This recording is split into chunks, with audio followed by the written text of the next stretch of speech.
കോഴിക്കോട് കൊയിലാണ്ടി മണക്കുളങ്ങര ക്ഷേത്രത്തിൽ ആന എഴുന്നള്ളിപ്പിൽ ചട്ടലംഘനം ഉണ്ടായി എന്ന് ഫോറസ്റ്റ് കൺസർവേറ്റർ ആർ കീർത്തി നാട്ടാന പരിപാലന ചട്ടം ലംഘിച്ചു എന്നാണ് കണ്ടെത്തിയിരിക്കുന്നത്. എന്ന് മാത്രമല്ല നടപടിക്ക് ശുപാർശ ചെയ്തിരിക്കുന്നു. ഇത് സംബന്ധിച്ച റിപ്പോർട്ട് വനം മന്ത്രിക്ക് സമർപ്പിച്ചതായും ആർ കീർത്തി പറയുന്നു. വിവരങ്ങളുമായി രാഹുൽ കെ വി ചേരുകയാണ്. രാഹുൽ, ആദ്യഘട്ടത്തിലൊക്കെ ക്ഷേത്ര ഭാരവാഹികളൊക്കെ അറിയിച്ചിരുന്നത് ഒരു ചട്ടവും ലംഘിച്ചിട്ടില്ല, എല്ലാം വളരെ കൃത്യമായി തന്നെ മുന്നോട്ട് പോയി എന്നാണ്. എന്നാൽ ഇതാ ഇപ്പോൾ വരുന്ന റിപ്പോർട്ട് അനുസരിച്ച് ചട്ടലംഘനം ഉണ്ടായിട്ടുണ്ട് എന്നാണ് അറിയാൻ സാധിക്കുന്നത്. എന്തെല്ലാമാണ് ഇത് സംബന്ധിച്ച് ഉള്ള വിവരങ്ങൾ?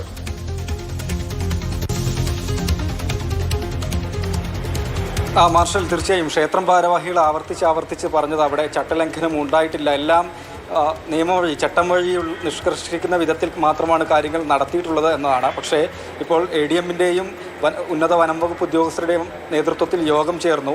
ആ യോഗത്തിലാണ് ഈ വിധത്തിലുള്ള കണ്ടെത്തലുകൾ, പരിശോധനയ്ക്കൊടുവിൽ നടത്തിയ യോഗത്തിലാണ് ഗുരുതരമായ വീഴ്ച തന്നെയാണ് സംഭവിച്ചിട്ടുള്ളത് എന്ന് കണ്ടെത്തിയിട്ടുള്ളത്. ഒന്ന്, നാട്ടാന പരിപാലന ചട്ടം ലംഘിച്ചുകൊണ്ടാണ് അവിടെ ആനകളെ എഴുന്നള്ളിച്ചിട്ടുള്ളത് എന്നതാണ്. കൂടുതൽ കാര്യങ്ങളെല്ലാം വനം മന്ത്രിക്ക് റിപ്പോർട്ടായി നൽകിയിട്ടുണ്ട്. വനം മന്ത്രി അക്കാര്യങ്ങൾ വിശദീകരിക്കും എന്നുകൂടിയാണ് ഉദ്യോഗസ്ഥർ പറയുന്നത്. ഏതായാലും നടപടിക്ക് ശുപാർശ ചെയ്തുകൊണ്ടുള്ള റിപ്പോർട്ടാണ് മന്ത്രിക്ക് നൽകിയിട്ടുള്ളത് എന്നതാണ്. ഒന്ന്, പടക്കം പൊട്ടിച്ചതുമായി ബന്ധപ്പെട്ട നമ്മൾ മനസ്സിലാക്കുന്നതാണ്. പടക്കം പൊട്ടിച്ചതുമായി ബന്ധപ്പെട്ടാണ്, അതായത് കൃത്യമായ മാനദണ്ഡങ്ങൾ പാലിക്കാതെ പടക്കം പൊട്ടിച്ചു എന്നുള്ളതാണ്. ഒപ്പം തന്നെയാണ് രണ്ട് ആനകളെ എഴുന്നള്ളിക്കുന്ന സമയത്ത് ആനകൾ തമ്മിൽ പരസ്പരം പാലിക്കേണ്ട ഒരു അകലമുണ്ട്. ആ അകലം അവിടെ കൃത്യമായി പാലിച്ചിട്ടില്ല എന്നതാണ് മനസ്സിലാക്കുന്നത്. കുറഞ്ഞത് 2 മീറ്ററെങ്കിലും അകലം പാലിക്കേണ്ടതായിരുന്നു എന്നുള്ളതാണ്. പക്ഷേ അങ്ങനെ ഉണ്ടായില്ല എന്നാണ് ഈ പരിശോധനയിൽ കണ്ടെത്തിയതെന്നാണ് മനസ്സിലാക്കുന്നത്. ഒരുപാട് ആളുകൾ പങ്കെടുത്തു, അതായത് ഉത്സവത്തിൻ്റെ സമാപന ദിവസം കൂടിയാണ്. ഒരുപാട് ആളുകൾ പങ്കെടുത്തു. വരവ് വൈകിയതുകൊണ്ട്, മറ്റു ക്ഷേത്രങ്ങളിൽ നിന്ന് ഇങ്ങോട്ടേക്കുള്ള വരവ് വൈകിയതുകൊണ്ട് കുറേ ആളുകൾ അത് കാണുന്നതിന് വേണ്ടി റോഡുകളിലേക്ക് മാറി നിന്നതാണ് കുറച്ചെങ്കിലും തിരക്ക് കുറയാൻ കാരണമായിരുന്നത്. അല്ലെങ്കിൽ അതിലധികം ആളുകൾ ക്ഷേത്രമുറ്റത്ത് ഉണ്ടാവേണ്ടുന്നതായിരുന്നു. അതിനൊത്ത ക്രമീകരണങ്ങൾ, മാനദണ്ഡങ്ങൾ അവിടെ പാലിക്കപ്പെട്ടില്ല. രാഹുലെ, വേറൊരു വാർത്ത ഹൈക്കോടതിയിൽ നിന്ന് വരുന്നുണ്ട്. ഹൈക്കോടതി സ്വമേധയാ ഇടപെട്ടിരിക്കുന്നു. ഗുരുവായൂർ ദേവസ്വം ഉദ്യോഗസ്ഥൻ അടുത്ത ദിവസം ഹാജരാക്കണമെന്ന് ഹൈക്കോടതി നിർദ്ദേശിച്ചിരിക്കുന്നു. വനം വകുപ്പും ഗുരുവായൂർ ദേവസ്വവും വിശദീകരണം നൽകണം, ആനകളെക്കുറിച്ചുള്ള വിശദാംശങ്ങൾ നൽകണം തുടങ്ങിയ നിലപാട് ഹൈക്കോടതി അറിയിച്ചിരിക്കുകയാണ്. സ്വമേധയാ ഈ വിഷയത്തിൽ കേരള ഹൈക്കോടതി ഇടപെട്ടിരിക്കുകയാണ്. പ്രദീപ് ജോസഫ് ചേരുന്നുണ്ട്. പ്രദീപ്, എന്താണ് ഹൈക്കോടതി സ്വമേധയാ തന്നെ ഒരു കേസെടുത്തുള്ള നടപടിയാണ് വന്നിരിക്കുന്നത്. ഗുരുവായൂർ ദേവസ്വം ജീവനക്കാർ ഹാജരാകണമെന്ന് പറഞ്ഞിരിക്കുന്നു. എന്തൊക്കെയാണ് കോടതിയുടെ നിരീക്ഷണങ്ങൾ? മാധ്യമ വാർത്തകളുടെ അടിസ്ഥാനത്തിലാണ് ഹൈക്കോടതി ഇന്ന് സ്വമേധയാ ഇക്കാര്യം പരിഗണിച്ചത്. യഥാർത്ഥത്തിൽ ആരെയാണ് കുറ്റപ്പെടുത്തേണ്ടത് എന്നുള്ളതായിരുന്നു കോടതിയുടെ ചോദ്യം. ആർക്കെതിരെയാണ് കേസെടുക്കേണ്ടത് എന്ന് ഹൈക്കോടതി ഡിവിഷൻ ബെഞ്ച് ചോദിച്ചു. നടന്ന സംഭവങ്ങളെക്കുറിച്ച് ഗുരുവായൂർ ദേവസ്വം ബോർഡ് ഉദ്യോഗസ്ഥൻ അടുത്ത ദിവസം ഹാജരായി വിശദീകരണം നൽകണമെന്ന് നിർദ്ദേശിച്ചിട്ടുണ്ട്. കൂടാതെ ദേവസ്വവും വനം വകുപ്പും പ്രത്യേക നിർദ്ദേശം നൽകണം. ഈ ദിവസങ്ങളിൽ ഈ അപകടത്തിന് ഇടയാക്കിയ ആനകളെക്കുറിച്ചുള്ള പ്രധാനപ്പെട്ട വിവരങ്ങൾ, അതായത് അവയുടെ ഭക്ഷണം, യാത്രാ വിവരങ്ങൾ, മറ്റ് ഏതെങ്കിലും തരത്തിൽ ഉത്സവങ്ങളിൽ പങ്കെടുത്തിരുന്നുവെങ്കിൽ അത്, അത്തരം എല്ലാ കാര്യങ്ങളും വിശദീകരിക്കാനും ഹൈക്കോടതി നിർദ്ദേശിച്ചിട്ടുണ്ട്. മറ്റൊരു കാര്യം കാണിച്ചിരിക്കുന്നത് എന്താണ് ഇത്തരത്തിലൊരു അപകടം ഉണ്ടാകാനുള്ള കാരണം എന്നും ഹൈക്കോടതി ഡിവിഷൻ ബെഞ്ച് ചോദിക്കുകയുണ്ടായി. തിങ്കളാഴ്ചയാണ് ഗുരുവായൂർ ദേവസ്വം ബോർഡ് ഉദ്യോഗസ്ഥൻ ഹാജരാകേണ്ടത്. തിങ്കളാഴ്ച ഹാജരായി ഈ നടന്ന സംഭവത്തെക്കുറിച്ച് വിശദമായി ആ കാര്യങ്ങൾ വിശദീകരിക്കാനാണ് ഹൈക്കോടതി ഡിവിഷൻ ബെഞ്ച് നിർദ്ദേശിച്ചിരിക്കുന്നത്. എന്തായാലും ഹൈക്കോടതി ഇടപെട്ടിരിക്കുന്നു എന്ന കാര്യം വ്യക്തമാണ്.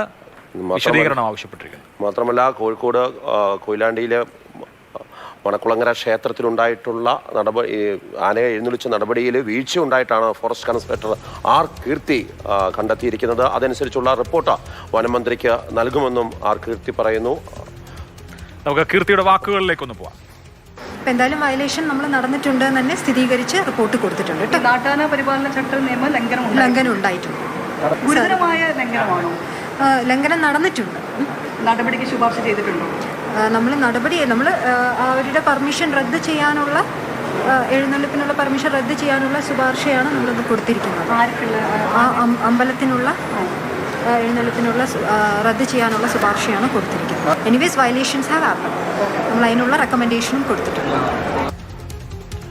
രാഹുൽ കെ വി ചേരുന്നുണ്ട്. രാഹുൽ, നാട്ടാന പരിപാലന ചട്ടം ലംഘിച്ചു എന്നാണ് ഫോറസ്റ്റ് കൺസർവേറ്റർ ആർ കീർത്തി പറയുന്നത്. നേരത്തെ ക്ഷേത്ര ഭാരവാഹികളെല്ലാം തന്നെ എല്ലാം കൃത്യമായി തന്നെയാണ് ചെയ്തിട്ടുള്ളത്. അങ്ങനെ ചട്ടം ലംഘിച്ചുകൊണ്ടുള്ള ഒരു ഇടപെടൽ ഇവിടെ ഉണ്ടായിട്ടില്ല.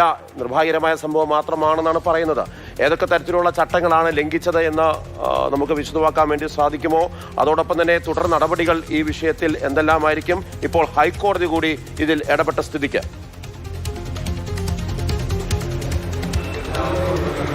മാർഷൽ, എല്ലാ കാര്യങ്ങളും ഉൾപ്പെടുത്തിയുള്ള റിപ്പോർട്ടാണ് വനം മന്ത്രിക്ക് നൽകിയിട്ടുള്ളത് എന്നാണ് ഫോറസ്റ്റ് കൺസർവേറ്റർ വ്യക്തമാക്കിയത്. അതിലെ കൂടുതൽ ഉള്ളടക്കം ഏതായാലും നിലവിൽ മാധ്യമങ്ങളോട് പറഞ്ഞിട്ടില്ല. മന്ത്രി തന്നെ ആ കാര്യങ്ങളൊക്കെ വിശദീകരിക്കും എന്നുള്ളതാണ്. പ്രധാനമായും പറഞ്ഞത് അവിടെ ആന എഴുന്നള്ളിപ്പിൽ ഗുരുതരമായ വീഴ്ചയുണ്ടായിട്ടുണ്ട്, നാട്ടാന പരിപാലന ചട്ടം ലംഘിക്കപ്പെട്ടിട്ടുണ്ട്, നടപടിക്ക് ശുപാർശ ചെയ്തു, അത് ചൂണ്ടിക്കാട്ടിയുള്ള റിപ്പോർട്ടാണ് നൽകിയിട്ടുള്ളത് എന്ന് മാത്രമാണ്. ADM-ഉം അക്കാര്യം തന്നെയാണ് പറഞ്ഞത്.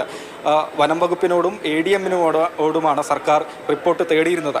ഇന്നലെ മുതൽ ഇങ്ങോട്ടേക്ക് നടന്ന ഓരോരോ സംഭവങ്ങൾ എടുത്ത് പരിശോധിച്ച് കഴിഞ്ഞാൽ നമുക്ക് മനസ്സിലാകും. വൈകിട്ടൊരു 6 മണിയോടുകൂടിയാണ് ഈ സംഭവങ്ങൾ ഉണ്ടാകുന്നത്. ക്ഷേത്രം 5 ദിവസങ്ങളായി നടക്കുന്ന ഉത്സവത്തിൻ്റെ സമാപന ദിവസമായിരുന്നു. 2 വരവുകൾ ക്ഷേത്രത്തിലേക്ക് എത്തേണ്ടതാണ്. 2 തിടമ്പുകളുമായി ആനകൾ ക്ഷേത്രമുറ്റത്ത് നിൽക്കുകയാണ്. ഗുരുവായൂർ ദേവസ്വത്തിൻ്റെ ആനകളാണ് പീതാംബരനും ഗോകുലും. പീതാംബരൻ എന്ന ആന ആദ്യമേ തന്നെ മുറ്റത്തേക്ക് വരുന്നു. പിന്നീട് ഗോകുൽ കുറച്ചുകൂടി മുന്നോട്ടെത്തി സമയത്താണ് പീതാംബരൻ നേരെ ഇടത്തോട്ട് തിരിഞ്ഞ് ഗോകുലിനെ ആക്രമിക്കുന്നത്, കുത്തുന്നത്. പിന്നീട് ഗോകുൽ ക്ഷേത്ര ഓഫീസിൻ്റെ കെട്ടിടത്തിലേക്ക് പോയി ആ കെട്ടിടം തകർന്നു വീഴുകയാണ് ഉണ്ടായത്. 100 കണക്കിന് ആളുകൾ ഇരുന്നും നിന്നുമൊക്കെ ഉത്സവം കാണാൻ നിൽക്കുകയാണ്. ബാക്കിയുള്ള ആളുകൾ വരവ് വൈകിയത് കൊണ്ട് റോഡിലേക്ക് പോയി എന്നതിനാലാണ് തിരക്ക് കുറഞ്ഞത്. ആ കെട്ടിടം തകർന്ന്